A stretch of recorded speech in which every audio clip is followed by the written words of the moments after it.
Now look you guys, I've been wanting to do cartoon beatbox battles content, but I was struggling through like a lack of creativity. I mean, how else am I supposed to talk about the series if the most popular way to review the series is to either rank every solo from worst to best, or make reaction videos through episode 1 through 12 and hopefully not get your videos blocked. And then it got me thinking about other ways I could review the series and solos as a whole and in a new, refreshing, original way. I swear to God I didn't steal this from anyone. If I'm being honest, when I was coming up with ideas, I literally stared at my computer for almost half an hour thinking about new cartoon beatbox battle ideas, hence why you clicked on this video. Hopefully. My revenue's been going down for some reason, and I can really use some support.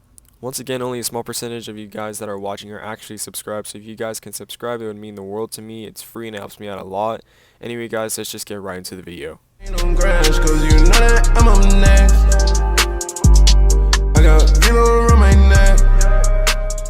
Out of the 24 original solos in the series, there has been lots of music, beatboxing, roast, flow, and layers to take in. Some are repetitive and catchy, and some aren't like that. These solos are underrated because I feel like they don't get the attention they deserve, or they are good in their own way and not many people choose to see it for what it is. It may be bad to some people, it may be great for some people, which makes it the perfect blend of being unpopular but being memorable at the same time. So let's list the top 5 most underrated cartoon beatbox battle solos. Coming in at number 5 is Batman, and I know what you're thinking. Why is Batman here?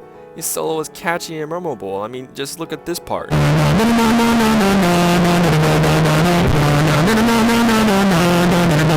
The reason why Batman is here is because he probably has one of the best first round solos in the series. Sure, Robin at the end is a bit annoying and repetitive, but for Batman, it just works for me. I love the visuals, the remix of A Place for My Head by Linkin Park, the roasts are pretty harsh, and how well it fits his character as well. When Batman is in action, he's usually brash and in your face, and VERBALASE took the elements from his character to make a fast, headbanging, extravagant, catchy solo that will never get old in my book.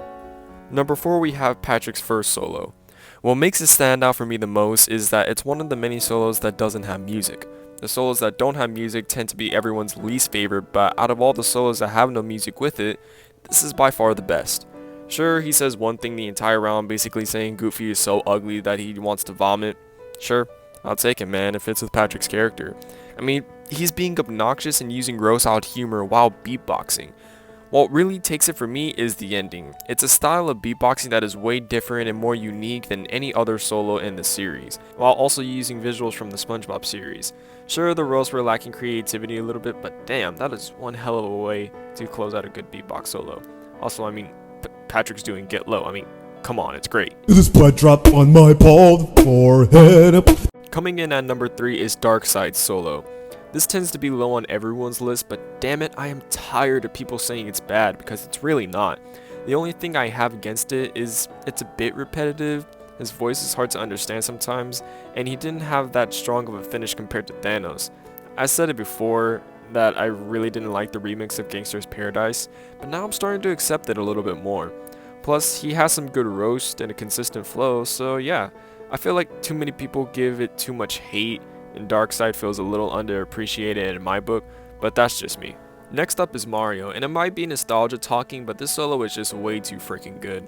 When I first watched it, I didn't understand half of it, but I must have had cotton in my ears or something, because not only was his visuals and flow good, but it's one of the solos that brings out his character more than the rest. You see, Mario usually doesn't talk, but he's just shown to be a guy who can go through whatever he has to do to rescue Peach.